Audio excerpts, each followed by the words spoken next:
په غزني ولایت کې د نجونو یو ښوونځی او 400 متره فرعي کوڅې د 1.5 میلیونو افغانیو په ارزښت جوړ او ګټې اخیستنې ته وسپارل شول.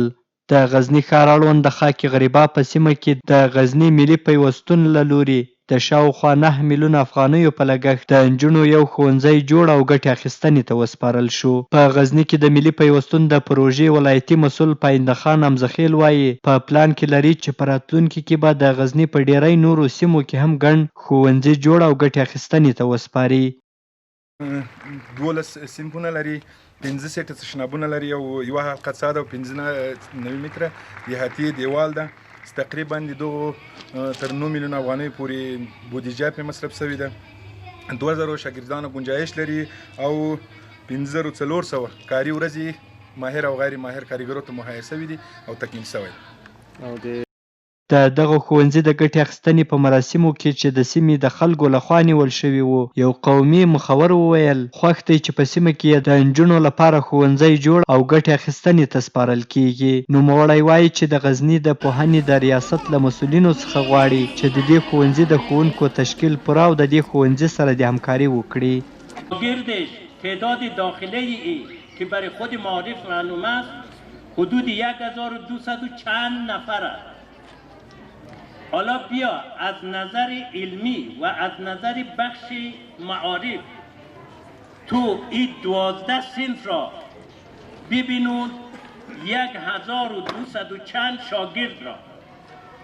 بعد آیا این صنفها کفایت این شاگردان را میتواند یا نه؟ جواب خودش معلوم است، منفی، نه خیر.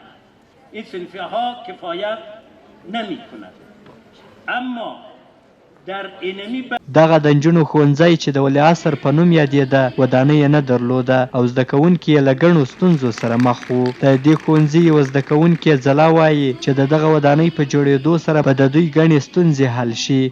مننه مخکې له دې چې دا ودانۍ نه وه ډېر مشکلات یعنی ډېرې ستونزې به یا وخت د بارانونو په وخت کې یا د واورو د بارانونو په وخت کې هغه وخت موږ بیرون کېناستو، حتی خیمه هم موږ نه لرله چې پکې کېنو او ډېرې ستونزې وې او د دې ودانۍ په جوړېدلو سره یو څه ستونزې حل کېږي، خو بیا هم شاګردان زیات دي، هغه ټولې ستونزې نه حل کېږي، خو بیا هم تر یو څه حده ستونزې حل کېدای. د غزني د پوهنې ریاست د نشراتو مسؤل شفیق قاریزاده وایي چې د غزني د پوهنې ریاست ته 14 نور ښوونځي هم د اقرا برنامه له لوري سپارل شوي دي.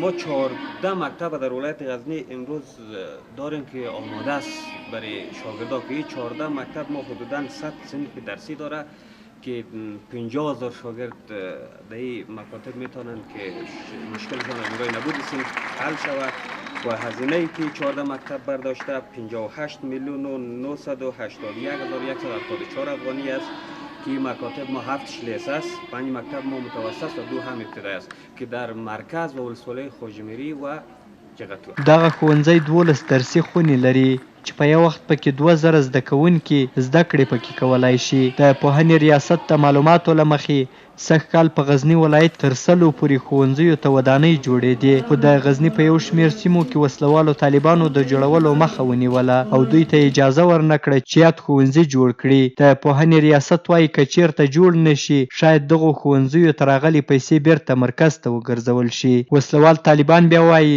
ځکه یې ورته اجازه نه ده ورکړې چې دوی یې معیاري نه جوړوي. د یو بل خبر له مخې د ملي پیوستون له لوري د غزني ښار د خاک غریبا په سیمه کې د 400 متره په اندازه فرعي کوڅې هم جوړې او ګټې اخیستنې ته وسپارل شوې. د ملي پیوستون مشر حمزخیل وایي چې په دې کوڅو باندې 1,400,000 افغانۍ لګښت راغلی. غزني یو د هیواد له هغو ولایتونو څخه ده چې ډیری ښوونځي ودانۍ نه لري او زده کوونکي یې تر شنه اسمان لاندې زده کړې کوي. احسان الله کریمي، شمله راډیو، غزني.